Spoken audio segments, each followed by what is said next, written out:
بسم الله الرحمن الرحيم. الحمد لله رب العالمين، والعاقبة للمتقين، والصلاة والسلام على نبينا محمد وعلى آله وأصحابه أجمعين. أما بعد، فنتابع درسنا من بناء الأفعال. إنك ما درس خضر دوامدهم از كتاب الصرف بنام بناء الأفعال. درسي ما آغاز ميوباد أنجا كي قفتس النوع الثاني هو ما زيد فيه حرفان على الثلاثي المجرد، وهو 5 أبواب. الباب الأول انفعل ينفعل انفعالا، موزونه انكسر ينكسر انكسارا، وعلامته أن يكون ماضيه على 5 أحرف بزيادة الهمزة والنون في أوله، وبناؤه للمطاوعة. ومعنى المطاوعة حصول أثر الشيء عن تعلق الفعل المتعدي بمفعول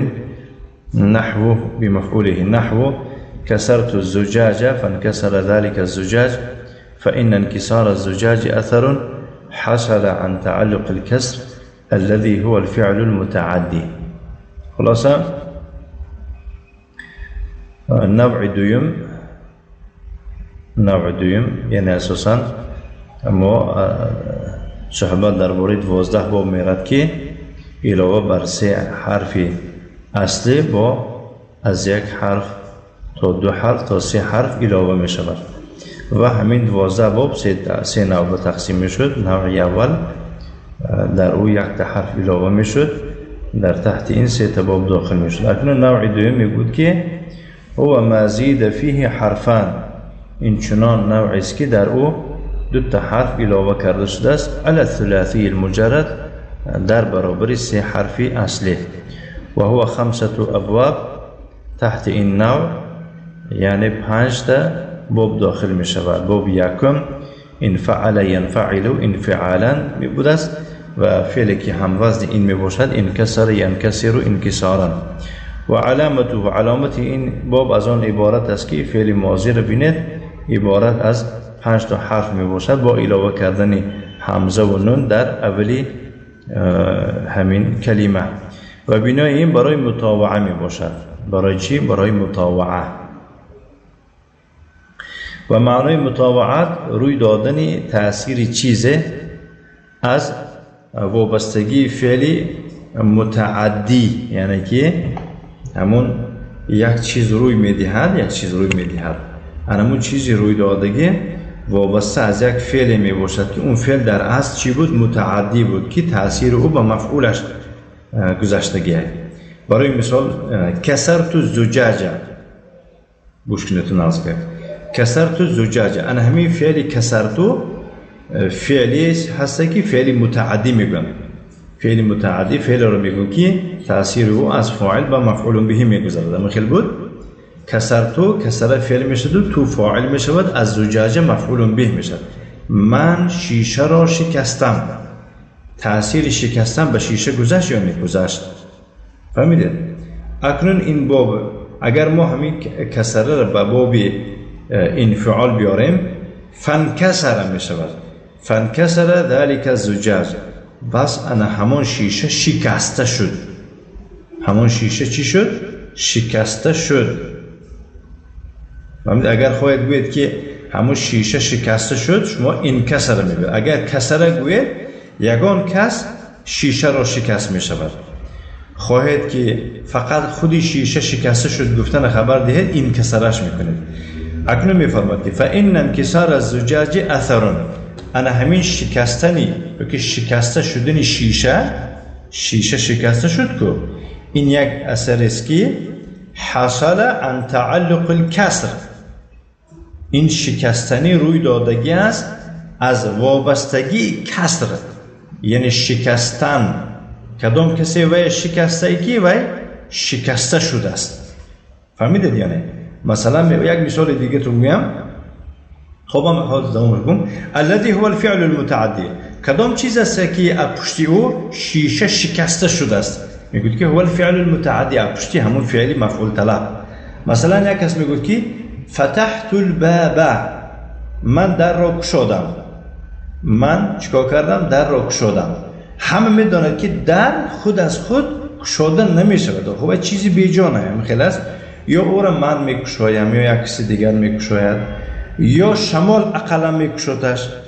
خلاصه همین در خود از خود کشاده هیچ نمی شود. هم خلاص البته یک تأثیری در کار است. فهمیدید؟ اما تأثیر کشاده شدن از یک فعل متعدی روی دادگی است که ما میگیم که در کشاده شد، در کشاده شد.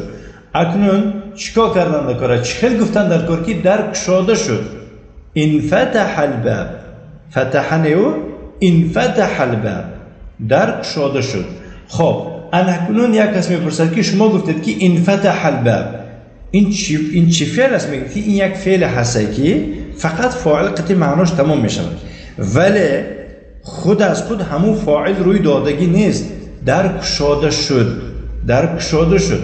البته پیش از این گپ گفتن یک فعل گذشتگی است که یا که در ذهن آدم یا که واقعا عملا یک فعل یک کار گذشتگی است که اون فعل مفعول طلب بود که تأثیر او در همین در رسیدگی است، در کشاده شدن در رسیدگی است.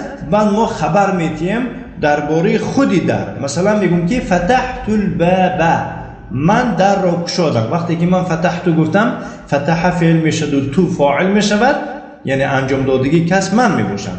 خب تأثیری همون فعل در کی و در چی گذشت؟ الباب مفعول به، من در را کشادم. اکنون میخوایم بگیم که به سبب کشادن من در را در خودش کشاده شد، یعنی در یعنی که خود نه عموما در کشاده شد گفتنی شما انفتح الباب. شیشه ما نمیخیل انکسر الزجاج، شیشه شکست. یک کس میگوید که همه خود شکست.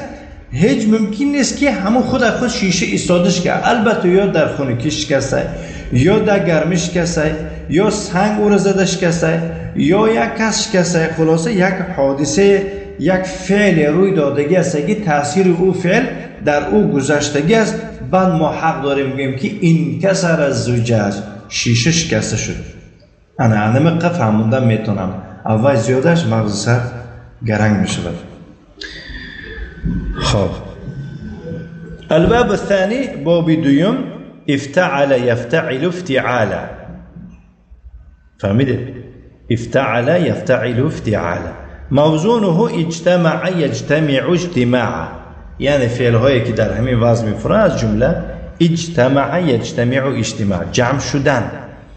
وعلامته ان يكون ماضيه على 5 احرف. علامت این از آن عبارت است که فعل ماضی عبارت از 5 حرف می باشد، بزیادت الهمزه فی اوله و التاء بین الفاء والعین، با علاوه شدن همزه در سرش و تا بین فا و عین، و بناؤه للمطاوعات ایضا. دیدید بنای این نیز برای مطاوعه بوده است. مطاوعه معناش چی بوده است؟ یعنی پیش از این یک فعل گذشتگی است که تأثیر همون فعل در مفعول به گذشتگی است. بس ما چیکار میکنیم؟ انمون فعل صورتش دیگر میکنیم، مفعول به را نیست میکنیم با جای وای. مثلا میگون که جمعت الابل، من شترها را جمع کردم. شترها خودشون جمع نمیشن، همین خیلی است. اکنون میخوایم که گویم خبر دیم که شترها جمع شدند. فاجتمع ذلك الابل، همون شترها چی شدن؟ با جمع شدند. وقتی که ما گفتیم که اجتمع ذلك الابل، معناش همین میشد است که شترها جمع شدند. البته این معناش فهمیده میشود که تأثیری جمع شدنی شترها یک تأثیری شده است که پیش از این یک فعل گذشته ذکر شدگی است که یک فعل ذکر شدگی است که تأثیر همون فعل در شترها گذشتگی است. مثلا من گفتم که جمعت الابل، من شترها را جمع کردم. در نتیجه جمع کردن من، پشتی جمع کردن من، شترها چی شدن؟ جمع شدن. این هم انشاءالله همین خیلی مانندی بابی، یعنی معناش یعنی خدمتش به مانندی بابی انفعال بوده است. خب اینجا یک جای خطاگی است جمعت الإبل من شترها را جمع کردن. إبل گفته جمع میگو، جمع شترها. همین کلمه إبل اساسا زنانه میشود، فهمید؟ زنانه میشود. بنابراین در اینجا ذالک را چیکار میکنید؟ تلک مینویسید. ذالک را تلک مینویسید، اجتماع را اجتماعت مینویسید. فهمیدید؟ بعد چی میشه؟ جمعت الإبل فاجتمعت تلك الإبل.